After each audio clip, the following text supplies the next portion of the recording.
So the next example that we have is one where we're given three sides of a triangle, and we're asked to find all of the missing angles in this case. We can't use the law of sines.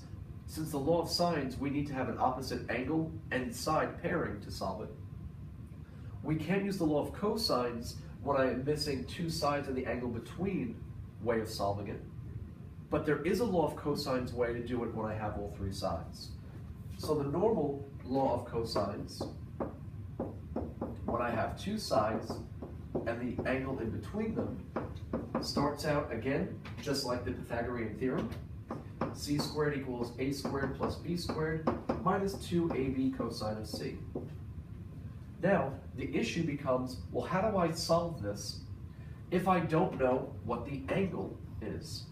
So using algebra, I'm going to subtract a squared and b squared to the other side. I'm multiplying my angle by negative 2ab, so I'm actually going to take this quantity and divide it by negative 2ab, and that will give me what the cosine of my angle equals. Once I reduce this fraction, I will do the inverse cosine of this answer. So I like to start with the smallest of the three sides, which is 5.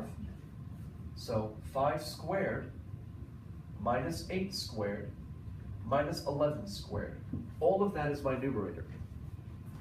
I'm going to divide that by negative 2 times my two larger sides. Now remember, that's what the cosine equals, not the actual angle. Second cosine, you can retype that number, or second negative. So second cosine, second negative, and I get that the smallest angle, which should be located opposite the smallest side, again, it's not drawn to scale, would be 24.6 degrees. Now, why is that important that this angle is now known?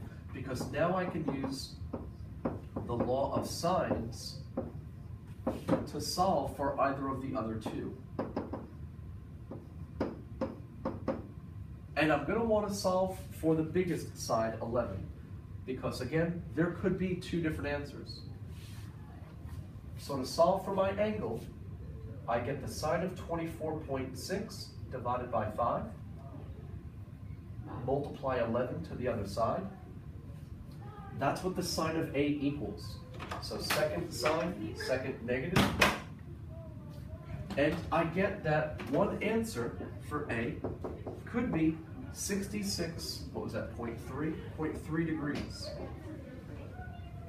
Now, if that were my answer, 180 minus 24.6 minus 66.3, well, I know that's not true. The angle opposite 8 cannot be larger than the angle opposite 11. So what I need to do is do 180 minus 66.3, since it can be in quadrant number 2. So that means that my actual biggest angle is 113.7 degrees. And now if I do 180 minus the two angles that I know, I get my third missing angle. And that's it.